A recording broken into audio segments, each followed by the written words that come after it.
Writer নোটে কিছু questions করছি। আপনি সিভিক ভলেন্টিয়ারকে কোন চোখে দেখেন এবং তাদের কাজটা কি সেটা আমাকে ডেসক্রাইব করতে হবে না, কিন্তু তারা কাজটা কি করে সেটা ডেসক্রাইব করুন। কিছু প্রার্থী গিয়ে রুটি বেলছে, কেউ চপ ভাজছে, কেউ দাড়ি কামিয়ে দিচ্ছে, বিজেপিও ইনক্লুডেড। এগুলো নিয়ে আপনার কি মতামত? সংগঠন না বিধায়কের টিকিট? আজকের ডেটে ওয়েস্ট বেঙ্গলে যে ক্রিমিনালগুলো আছে তাদের ডান্ডা দরকার না ডাইরেক্ট বুলডোজার? যেই অফিসার্সগুলোকে এখন ইলেকশন কমিশন অ্যাপয়েন্ট করছে তাদের দিয়েই টাকা ঢোকানো হবে বা অস্ত্র নিয়ে আসা হবে বাইরের রাজ্য থেকে, এটা মাননীয় মুখ্যমন্ত্রীর দাবি। আমাদের একজন এমপি বলেছেন যে যে তৃণমূলকে ভোট দেবে না সে বাঙালি নয়। তৃণমূল আছে বা আমরা আছি বলে আপনারা ভালো আছেন। একটা গোষ্ঠী যখন জোট বাঁধে তখন কি হয়, ইউ হ্যাভ নো আইডিয়া। কাশ্মীরে 4 লাখ কেন্দ্রীয় বাহিনী, ওয়েস্ট বেঙ্গলে 2.5 ডিউরিং দ্য ভোট টাইম। তাহলে ওয়েস্ট বেঙ্গল কাশ্মীর?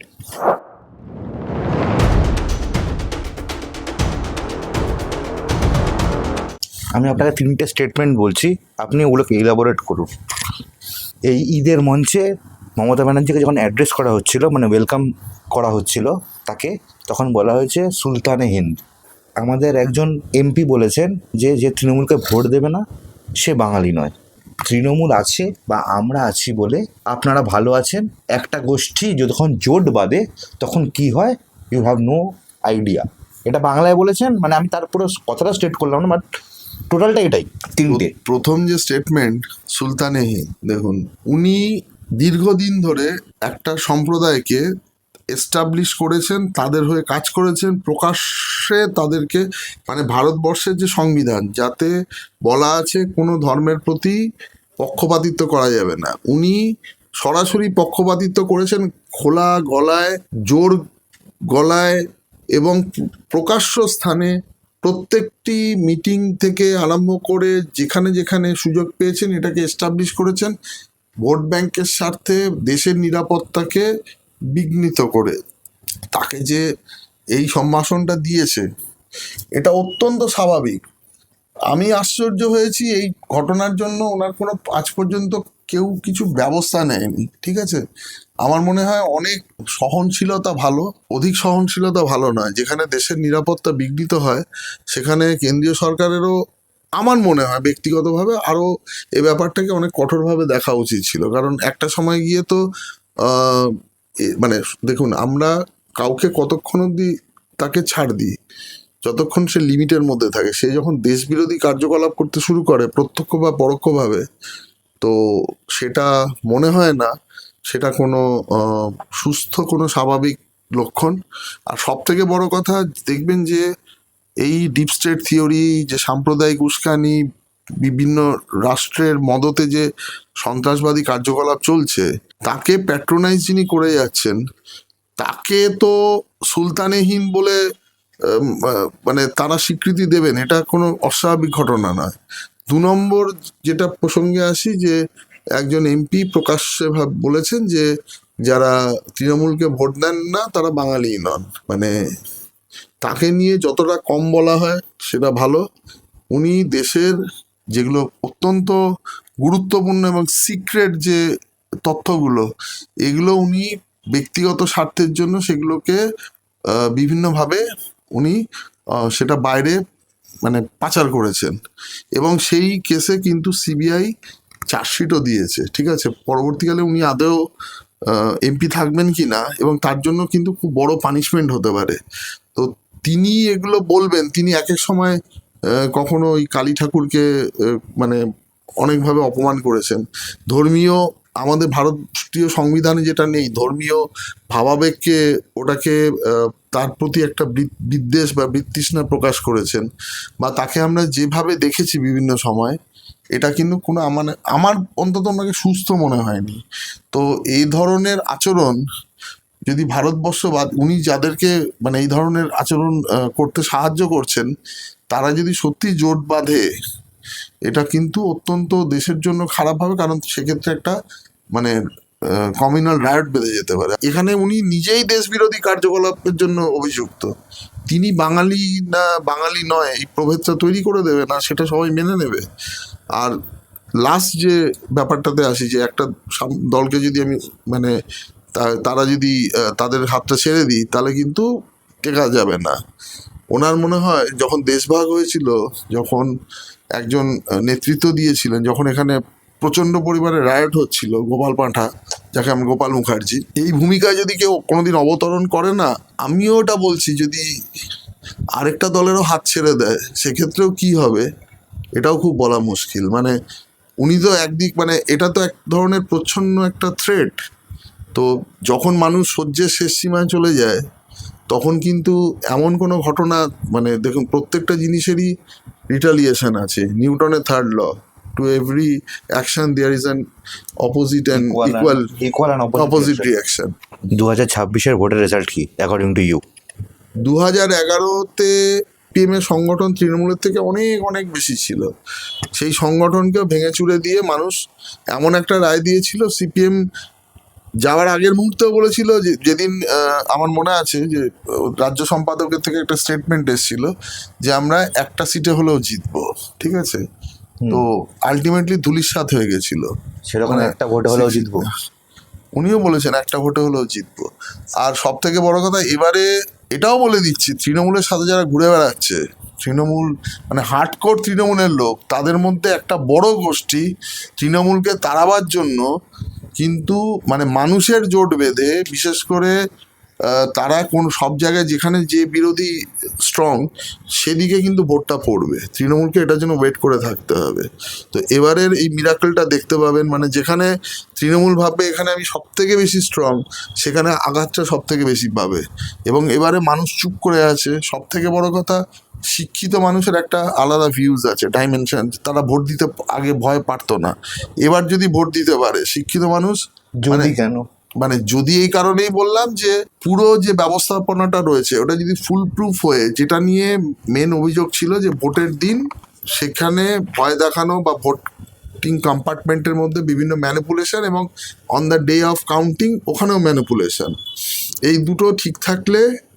আর 2 নম্বর কথা, যে ওই বিভিন্ন দেখবেন হাই রাইজ বা ওই ধরনের জায়গাতে যেখান থেকে বাইরে বেরোতে পারতো না, এখানে যদি ঠিকমতো বুথ হয় আর ভোট দেয়, আর যেগুলো দেখবেন কলোনি ল্যান্ড বা যেখানে ওই বিভিন্ন বস্তি এলাকায় যে ভয় দেখানো হয়, মানুষকে ভোট দিতে দেওয়া হয় না, এটাকেও যদি ঠিকমতো মানে কন্ট্রোল করা যায় এবং সে ভয় থেকে মানুষকে দূরে সরিয়ে আনা যায়, ওই মানে কি যেন লক্ষ্মীর ভাণ্ডার না ওই কন্যাশ্রী, যেটা যত শ্রী আছে, ওই শ্রী একদম হতশ্রী হয়ে যাবে। মানে একদম কুৎসিতভাবে, মানে উনি ভাবছেন যে আমি এই টাকাগুলো দিয়ে কিনে নিয়েছি এনাদের, মানে মানুষকে কেনার এই যে ধারণা এতটা বুমেরাং হবে, উনি হয়তো নিতে পারবেন না সেটা ভালোভাবে।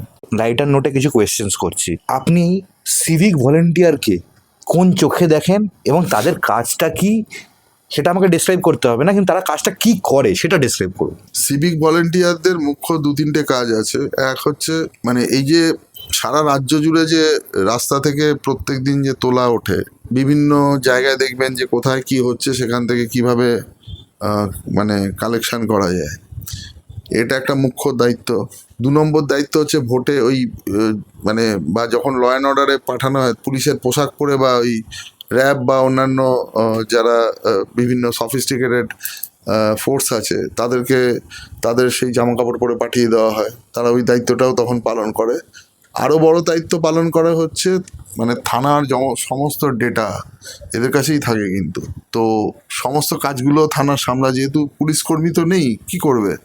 এবং ভোটে দায়িত্ব নিয়ে শাসক দলকে সাপোর্ট করে শাসক দলকে ক্ষমতায় আনার কাজ, এই এতগুলো কাজ করে। আর আরেকটা হচ্ছে যখন বড় বড় নেতা মন্ত্রীদের সভা হয়, বিশেষ করে মুখ্যমন্ত্রী বা ওনার ভাইপোর সভা হয়, তখন লোক ভরানোর জন্য মানে সিভিল ড্রেসে গিয়ে বসে থাকে। এগুলো হচ্ছে মুখ্য কাজের মধ্যে পড়ে। এত কাজ মোটামুটি 10-15 হাজার টাকায় টাফ। স্যার আর একটা জিনিস জিজ্ঞেস করছি, কিছু প্রার্থী গিয়ে রুটি বেলছে, কেউ চপ ভাজছে, কেউ দাড়ি কামিয়ে দিচ্ছে, বিজেপিও ইনক্লুডেড, এগুলো নিয়ে আপনার কি মতামত?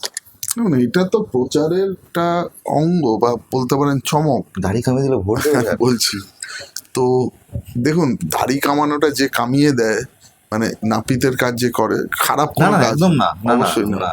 মানে হয়তো সিম্বলিক অর্থে, আমি জানি না উনি কোন কাজ থেকে বিলং করেন, তো সেটা সেই সত্যি আমি স্টাডিটা করিনি, বলতে পারবো না।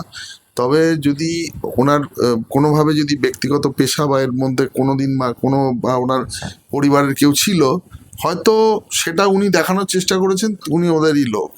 আর আমাদের মুখ্যমন্ত্রী ওই চপ শিল্প, ওই লুচি রুটি ঘুগনি অনেক কিছু তো শিখিয়েছিলেন, তো সেটা কি এখন বাস্তবে প্রয়োগ করে দেখাতে হচ্ছে, কারণ কিছু তো নেই।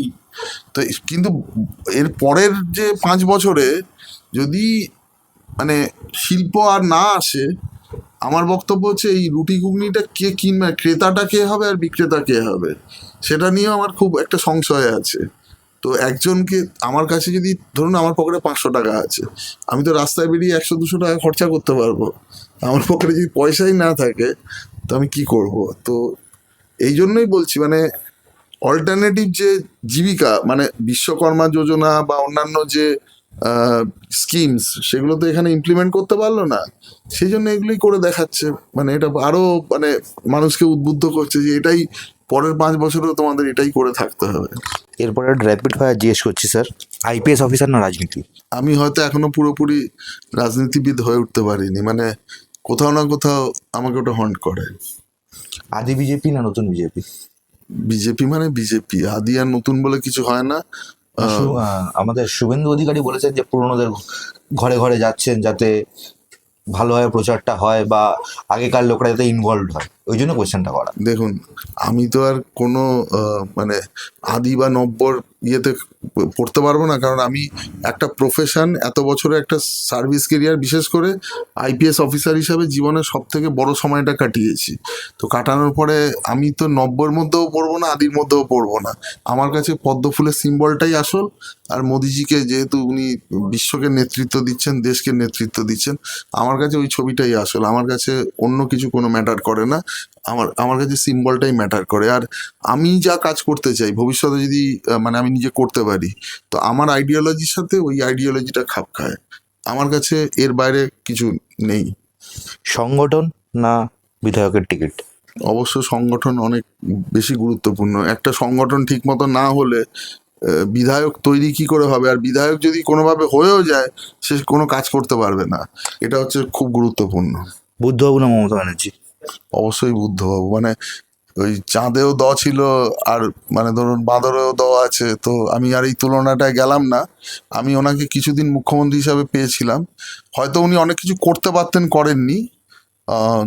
বিশেষ করে যদি সিঙ্গুর বা নন্দীগ্রাম ওই সময় শিল্পটা ওই এনে এপিসোডটার কথা বলছি। করে নিতে পারতেন, ঠিক আছে, তাহলে হয়তো মানুষ ওনাকে আরো অন্য চোখে দেখতো। মানে প্রশাসক হিসাবে উনি অত্যন্ত মানে ওই জায়গাটা থেকে ধাক্কা খেয়ে অনেক সরে গেছিলেন, ব্যর্থ হয়ে গেছিলেন। কিন্তু মানুষ হিসাবে বা অনেস্টি বলুন বা তার প্রজ্ঞা বা অন্যান্য নিয়ে এই তুলনাটা, মানে কি বলবো, ওই হিমালয়ের সাথে যদি এখন আপনি মাউন্ট এভারেস্টের সাথে কি ওই যে ওই শুশুনিয়া পাহাড়ের তুলনা করেন, আর কি বলতে পারি। শুভেন্দু বাবু না দিলীপ বাবু না সুকান্ত বাবু না শ্রমিক বাবু? দেখুন, প্রত্যেকের আলাদা আলাদা ক্যারিশমা রয়েছে, প্রত্যেকে এক এক দিকে এক একজন পারদর্শী। শুভেন্দুদা এমনই একজন লিডার, উনি মাস লিডার। উনি একটা অরা নিয়ে এসছেন, যেখান থেকে উনি পুরো দায়িত্বটা কাঁধে নিয়ে এখন বিজেপিকে পরিচালনা করছেন, এবং বিজেপি আজকে যে জায়গায় পৌঁছেছে, মানে তৃণমূলের সাথে হেড অন টক্কর দেওয়ার জন্য, সেটাতে উনি সব থেকে বেশি সফল। দিলীপ দা না এলে বিজেপি কখনো 3 থেকে 77 কেন বা 2019-এ 18টা লোকসভায় জয়ী হতে পারে, এটা কোনোদিন সম্ভব ছিল না। এবং দিলীপ দা বিশেষ করে মানে যেটা গ্রামের মানুষ বা যেটা আমাদের রুরাল বেল্টের যে ধরনের মানুষ যেটা চায়, সেটাকে উনি সেই জায়গায় নিয়ে আসতে, মানে প্রথম বিজেপিকে ওইভাবে চেনাতে সফল হয়েছিলেন। এবং উনিও কিন্তু চোখে চোখ রেখে লড়াই করা শিখিয়েছিলেন। সুকান্তবাবু মানে একটা অন্য জগতের লোক, ঠিক আছে, মাঝখানে উনি একটা টেনিওর কাটিয়েছেন। উনি হয়তো শিক্ষা ক্ষেত্রে অনেক বেশি তার যে ধ্যান ধারণা ওটা ছিল। উনি এই ধরনের মানে খুব অ্যাগ্রেসিভ পলিটিক্স করতে অভ্যস্ত ছিলেন না। উনি ওনার স্টাইলে তার মানে যেটা সভাপতি হিসেবে কাটিয়েছেন।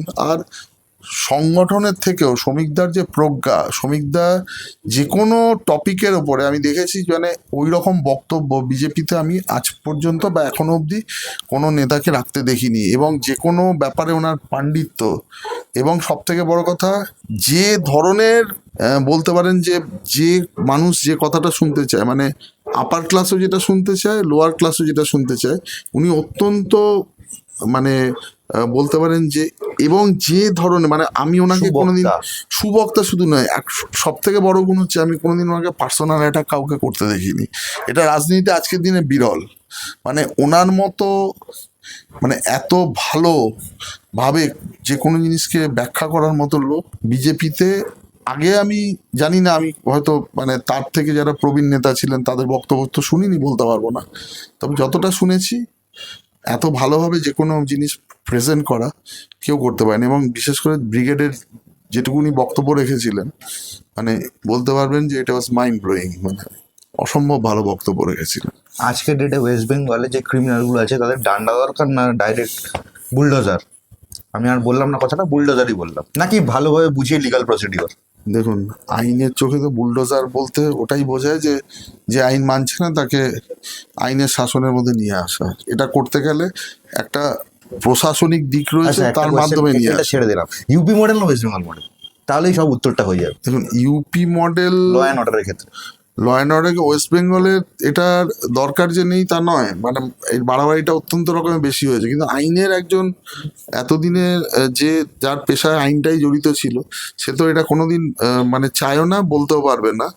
আমি একটাই বক্তব্য হচ্ছে, ওয়েস্ট বেঙ্গল মডেলটা এখনো আমরা দেখিনি, তবে আমার মতো লোক যদি কিছুটা দায়িত্ব বা কোনো এই ধরনের মানে ধরুন কোনো অ্যাডভাইস কোনো দিন দিতে পারে, আমি আমার নিজের মডেলই তৈরি করব। সেটা এমন হতে পারে ইউপি মডেলে দেখছে লোকে বুলডোজার দিয়ে হয়, আমি বলছি বুলডোজার ছাড়া এর থেকে আরো ভয়ঙ্কর কিছু করা যায়। ঠিক আছে, মিস্টার নরেন্দ্র মোদী না মিস্টার অমিত শাহ, হার্ট না লাংস? হার্ট মানে একটা শরীরে তো সব কিছুই কাজে লাগে, ব্রেন, সব কিছু লাগে, মানে বলতে পারেন যে ওই দুজন ছাড়া বিজেপিতে কি আর ইয়ে নেই? বিজেপি দলটাই এমন যাতে পুরো শরীরের যে ভারসাম্য সবটাই আছে, সকলে এখানে ইকুয়ালি ইম্পর্টেন্ট। তবে একটা জিনিসই বলতে পারি যে নরেন্দ্র মোদী যদি না থাকতেন তাহলে এই নতুন ভারত কি হতে পারে এবং বিশ্বের দরবারে কিভাবে কোন জায়গায় প্রতিষ্ঠিত হতে পারে। ভারত যে আজকে পুরো বিশ্বের রাজনীতিতে মানে অত্যন্ত গুরুত্বপূর্ণ ভূমিকা নিচ্ছে, যতগুলো যুদ্ধ হয়েছে বা যতগুলো ফরেন পলিসি বলুন, আমাদের প্রত্যেকটা পলিসির ক্ষেত্রে, এবং ভারত যেভাবে ডিসিশন মেকিং একটা ক্ষমতা নিয়ে উত্তীর্ণ হয়েছে, এবং যেহেতু এখন একটা খুব সিরিয়াস যুদ্ধ চলছে, থার্ড ওয়ার্ল্ডের দিকে আমরা এগিয়ে যাচ্ছি, সেই জন্য আজকের দিনে মানে মোদিজি ছাড়া আমাদের তৃতীয় কোনো ভাবনা থাকতে পারে না। এটুকু বলতে পারি যে আর দুজনের ক্ষেত্রে দুটো মেজর রোল রয়েছে। একজন ভারতবর্ষের পলিসি মেকিংয়ের ক্ষেত্রে উনি মেজর রোল প্লে করেন, আরেকজন বিশ্বের এবং ইন্টারন্যাশনাল পলিসি এবং যেগুলো তার সাথে নির্ভর করে যে ন্যাশনালিটির যে ব্যাপারগুলো থাকে বা ন্যাশনাল পলিসির ব্যাপারগুলো থাকে, দুটোর মধ্যে যোগসূত্র স্থাপন করেন। তো দুজনের রোল মানে দুজনের পরিপূরক, কিন্তু আলটিমেটলি আমরা বলতে পারি দেশকে এই যে 14 থেকে এই 26 যতটা এগিয়ে নিয়ে গেল দেশকে, ওটা মানে হয়তো প্রধানমন্ত্রী নরেন্দ্র মোদী না থেকে অন্য কেউ হলে এটা হতো না। যেই অফিসার্সগুলোকে এখন ইলেকশন কমিশন অ্যাপয়েন্ট করছে তাদের দিয়েই টাকা ঢোকানো হবে বা অস্ত্র নিয়ে আসা হবে বাইরের রাজ্য থেকে, এটা মাননীয় মুখ্যমন্ত্রীর দাবি বা বক্তব্য। ইলেকশন কমিশন এবারে এই ডিসিশনগুলো নেওয়ার আগে অনেক ডিপ স্টাডি করেছে। 2021-এর পোস্টপোল ভায়োলেন্স, তারপরে যে ধরনের ঘটনা ঘটেছিল, যারা দায়িত্ব ঠিকমতো পালন করেননি এবং যারা প্রত্যক্ষ এবং পরোক্ষভাবে তৃণমূলকে সাহায্য করেছিল, ওই সময় যে বিজেপি বা অন্যান্য বিরোধী যারা দল ছিলেন তাদের ওপরে যখন আক্রমণ নেমে এসেছিল, ওই একটা ব্যাপারকে তারা দেখেছে। পরবর্তীকালে এবারে ইলেকশনটা কিন্তু ইলেকশনের যে সময় তার অনেক আগে থেকেই শুরু হয়ে গেছে, যেহেতু এসআইআর মানে স্পেশাল ইন্টেন্সিভ রিভিশনটা চালু হয়ে গেছিল। সেই সময় তারা যে সমস্ত অফিসাররা খুব ভালো পারফরমেন্স করেছিলেন, মানে ইলেকশন কমিশন অলরেডি তাদের কাছে বিভিন্ন রকমের নোট ছিল বা বিভিন্ন রকমের অভিযোগপত্র তাদের নামে এসেছিল।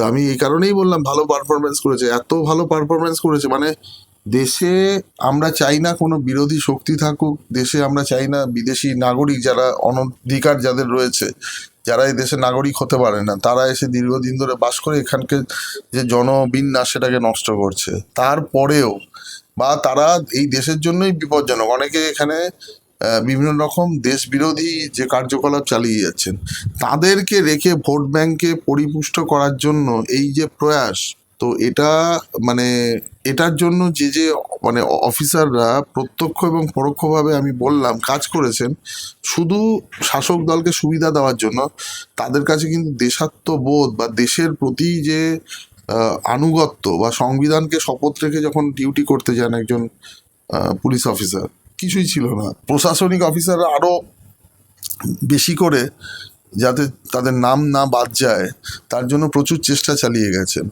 তো এই জায়গায় দাঁড়িয়ে মানে ইলেকশন কমিশনকে যে ধরনের বেগ পেতে হয়েছে, তো ইলেকশন কমিশন যখন ইলেকশন ডিক্লেয়ার করেছিলেন, তো মুখ্যমন্ত্রীর কথায় একটাই ব্যাপার ছিল যে ইলেকশন ডিক্লেয়ার না হলে নাকি ইলেকশন কমিশনের কোনো পাওয়ার আসে না। তো ইলেকশন কমিশন অনেকবার কিন্তু অ্যাডভাইজারি নোট দিয়েছিলেন যে যে অফিসাররা ভুল কাজ করছিলেন তাদের জন্য শাস্তিমূলক বা কি কি ব্যবস্থা হতে পারে, কিছু করেননি। তো ঠিক ইলেকশন কমিশন যখন দায়িত্ব নিয়েছেন, ওনারই কথা অনুযায়ী তো এখন ইলেকশন কমিশনের সর্বোচ্চ ক্ষমতার অধিকারী। কিন্তু মুখ্য সচিব কোনো স্টেটে কোনোদিনও পাল্টায়নি, এরকম একটা ব্যাপার আছে যে মানে ইট হ্যাজ নেভার বিন, শুনুন, it has never happened before. Presumption আর অ্যাজাম্পশনের ওপরে বা যে কনভেনশনের ওপরে কোনো কিছু ফাইনাল ডিসিশন এই কারণেই হয় না, তার কারণ হচ্ছে আইনটা ভারতবর্ষে যেভাবে ইন্টারপ্রেট করা হয় সকলের জন্য সমান হিসাবে দেখা হয়। এ রাজ্যে একমাত্র ঠিক করা হয় যে আমার যে লোক তার জন্য আলাদা আইন, আমার যে যারা বিরোধী বা যারা আমার সমালোচক তাদের জন্য আলাদা আইন। সেই জায়গায় দাঁড়িয়ে মুখ্য সচিব হয়েছেন কি, উনি কি মানে ভারতবর্ষের সংবিধানের বাইরে, না সংবিধান তাকে নতুন মানে কোনো মানে অধিকার দিয়েছে যে যা খুশি করবেন?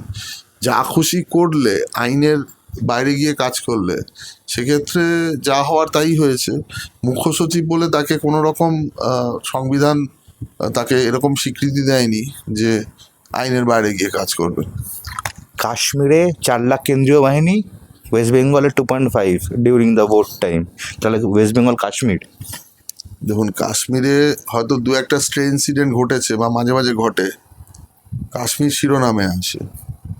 অত্যন্ত খারাপ ঘটনা ঘটেছে পেহেলগাঁওতে, ওটা নিয়ে কোনো মানে বিতর্কের কোনো জায়গা নেই। কিন্তু এখানে যে প্রতিদিন ছোট ছোট পেহেলগাঁও ঘটছে, এখানে যে প্রত্যেক দিন যে ধরনের ঘটনা মানে নির্মম অত্যাচার, যেভাবে ওই হরগোবিন্দ দাস এবং তার ছেলেকে হত্যা করা হয়েছিল, এখানে মানে আমাদের সাউথ 24 পরগনা, নর্থ 24 পরগনার কিছু অংশ বা যেগুলো বর্ডারিং স্টেট রয়েছে, যা যা ঘটনা পরপর পরপর ঘটেছে, হাওড়া জেলাতে যেভাবে ল অ্যান্ড অর্ডার বিপর্যস্ত হয়েছে, হিন্দু মুসলিম রায়ট হয়েছে, সাম্প্রদায়িক শক্তি যে উস্কানি, তার জন্য যে ধরনের ঘটনা ঘটেছে, এটা যদি আমরা কাশ্মীরের সাথে তুলনা, হয়তো বললাম তো কাশ্মীর অনেক আগে থেকে যেহেতু স্বাধীনতার সময় থেকে যে দেশভাগ যখন হয়েছিল তখন থেকে যে ডিসপিউট, যেটা মানে মানে ভারতবর্ষের যতটা অংশ আছে তার সাথে পাক অধিকৃত কাশ্মীরকে নিয়ে যে